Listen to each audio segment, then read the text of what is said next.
এবার পুজোর আগে আমি এক রকমের 3D গোলাপের স্টিচ শিখেই বানিয়ে ফেলেছিলাম অনেকগুলো জুয়েলারি, যেগুলোর সবকটাই ভীষণ সুন্দর দেখতে। তো চলো এই 3D রোজগুলো আর এই জুয়েলারিগুলো মেকিং এর টিউটোরিয়ালই আজকের ভিডিও তোমাদের সাথে শেয়ার করব। So hello everyone, this is Hiya, welcome back to my channel, welcome to another video. আর এই ভিডিওতে থাকছে প্রায় 7টা এমব্রয়ডারি জুয়েলারি সেট। যেহেতু এমব্রয়ডারি জুয়েলারি, তাই জন্য প্রথমে এমব্রয়ডারির কাজটা করে নিতে হবে। তার জন্য যেসব মাপের জুয়েলারি বানাবো সেই সব মাপের কার্ডবোর্ডগুলো কেটে নিয়ে সেই মাপ মতো কাপড়ে দাগ দিয়ে নিয়ে আমি এখানে শুরু করেছি স্টিচ করা। এই স্টিচের নাম ব্রাজিলিয়ান রোজ স্টিচ বা কাস্ট অন স্টিচ। প্রথমে গোলাপের সাইজটা এঁকে নিতে হবে, তারপরে পাপড়িগুলো কোথায় হবে সেরকম অনুযায়ী একটু দাগ দিয়ে নিতে হবে। ভেতরের পাপড়িগুলো যাতে একটু ছোট হয় তার জন্য প্রথম দুটো সিঙ্গেল সুই দিয়ে করছি। সুইটা কাপড়ে গেঁথে নিয়ে তারপরে উল্কাটায় উলকাথার মতো করে সুইয়ের মধ্যে সুতো পেঁচিয়ে নিতে হবে। পাপড়ির লেন্থ অনুযায়ী যে কটা ঘর নেওয়ার নিয়ে তারপরে সুইটাকে সামনের দিকে টেনে বের করে দিতে হবে। এবার দেখো একটা বড় পাপড়ি বানাবো, তার জন্য যেটার মধ্যে সুতো গাঁথা আছে সেই সুইটাকে গেঁথেছি আর একদম প্যারালালি পাশেই গেঁথেছি আরেকটা সুই একটু ডিস্টেন্সে। এবার সেই আগের মতো করেই সুতো গাঁথতে হবে, তবে এবার দুটো সুই মিলিয়ে। এতে কি হবে, পাপড়িটা একটু বড় হবে। আবারও যে কটা ঘর লাগবে নিয়ে এবার পাশের যে সিঙ্গেল সুইটা রয়েছে সেটাকে দেখো এইভাবে বের করে দিতে হবে এবং তারপরে সুতো ভরা সুইটা আবারও সামনের দিকে টেনে নিতে হবে এবং হাত দিয়ে একটু অ্যাডজাস্ট করে এবার পাপড়িটাকে সেট করার জন্য সুতো ভরা সুইটাকে নিচের দিকে এনে কাপড়ের মধ্যে গেঁথে দিতে হবে। আর এই পাতাগুলো করে নিয়েছি সিম্পল শাটিন স্টিচ দিয়ে। আর এই দেখো কিছু কিছু জায়গায় একটু রান সেলাই আর ফ্রেঞ্চ নট দিয়ে ডিজাইনগুলোকে কমপ্লিট করেছি। স্টিচের কাজ তো ডান, তো চলো এবার জুয়েলারিগুলো বানানো যাক।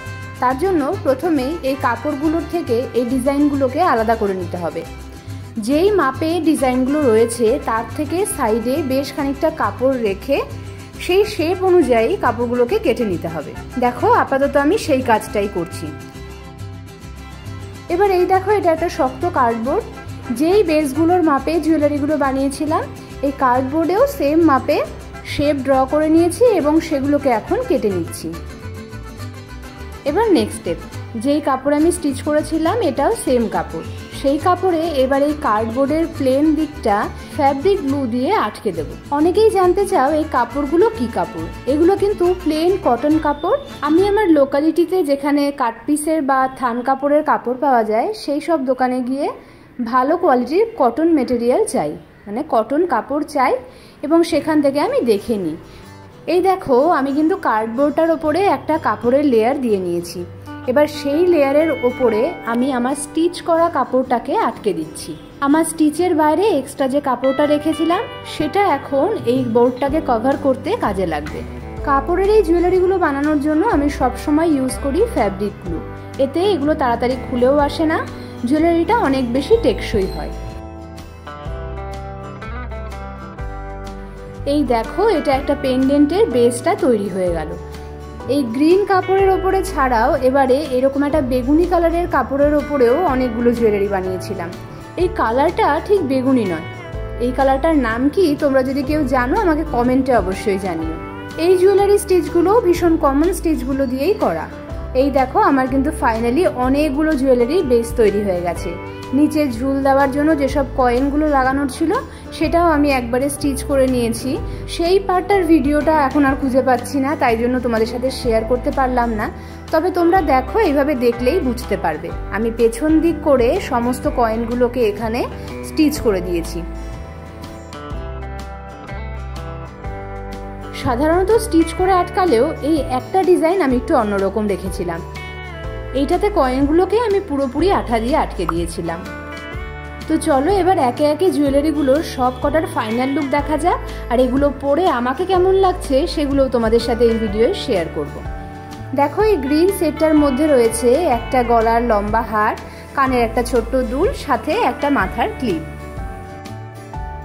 এখানে একটা গুরুত্বপূর্ণ বিষয় তোমাদেরকে বলি, স্টিচ তো আর আমার নিজস্ব বলে কিছু হয় না। এই স্টিচটা আমি শিখে যেভাবে আমি অ্যাপ্লাই করেছি সেটা আমার নিজস্ব।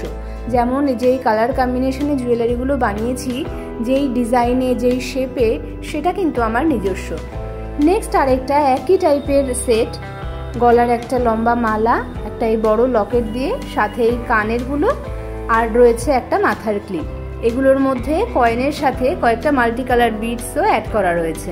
গয়নাগুলোকে স্টাইল করে দেখাবো বলে শাড়ি খুঁজতে গিয়ে দেখি এই কালারেরই একটা শাড়ি রয়েছে, তাই ভাবলাম একটা ম্যাচিং শাড়ির সাথেই পরি, আশা করি তোমাদের ভালো লাগবে। একটু হেভি দেখতে এবং হেভি ওয়ার্কের এই গয়নাগুলো ভালোভাবে শাড়ির সাথে স্টাইল করলে কিন্তু বেশ ভালোই লাগে। তবে অনেকেই আছে যারা এরকম হেভি বড় কাজের বা বড় দেখতে জুয়েলারিগুলোর থেকে এরকম ছোট স্লিক চোকার এবং ইয়াররিংয়ের গয়নাগুলো পরতে বেশি পছন্দ করে। তাদের কথা মাথায় রেখেই এরকম ছোট ছোট বেশ কয়েকটা জুয়েলারি বানিয়েছিলাম। আর এই গয়নাটা তো সিম্পল শার্টিং স্টিচ দিয়েই বানানো, শুধু 2-3 রকম কালারের সুতো দিয়ে করা। প্রথমেই ব্রাজিলিয়ান স্টিচের যে গোলাপটা বানানো তোমাদের শেখালাম, এই চোকারটা কিন্তু সেই স্টিচ দিয়ে করা, তবে গোলাপটা একটু ডিফারেন্ট ওয়েতে ড্র করা রয়েছে। তো চলো এবার এই চোকারগুলো পরে কেমন লাগে সেটা দেখে নিই। দেখো একদম গলার সাথে সুন্দর সেট হয়ে গেছে। কানেরটাও কিন্তু খুব বেশি বড় নয়। যারা ছোট ছোট ডিজাইন খোঁজো তাদের হয়তো এইগুলো ভালো লাগবে। সবুজ কাপড়টা দিয়েও কিন্তু বেশ কয়েকটা চোকার বানিয়েছিলাম। ওই ব্রাজিলিয়ান স্টিচের যে গোলাপটা তোমাদেরকে প্রথমে দেখালাম, সেই সিঙ্গেল গোলাপগুলো দিয়েই কিন্তু এই ছোট ছোট চোকারগুলো বানানো হয়েছে। আমি তোমাদের 2 রঙের কাপড়েই অনেকগুলো চোকার এবং জুয়েলারি ডিজাইন দেখিয়ে দিলাম। তোমরা চাইলে এই সমস্ত ডিজাইন কিন্তু যে কোনো কালার কম্বিনেশনে তৈরি করে নিতে পারবে। জুয়েলারির ডিজাইনগুলো তোমাদের কেমন লাগলো আমাকে কিন্তু কমেন্টে জানাতে একদম ভুলো না। তোমরাও নিজেরা এই জুয়েলারি বানিও, তবে চেষ্টা করো সম্পূর্ণরূপে আমারটা দেখে কপি না করতে, নিজের মতো করে খানিকটা বানাতে। সবাই ভালো থেকো, সুস্থ থেকো, আর এরকম ভিডিও আরও দেখতে চ্যানেলটাকে সাবস্ক্রাইব করতে কিন্তু একদমই ভুলো না। See you soon in the next video. Till then, tata.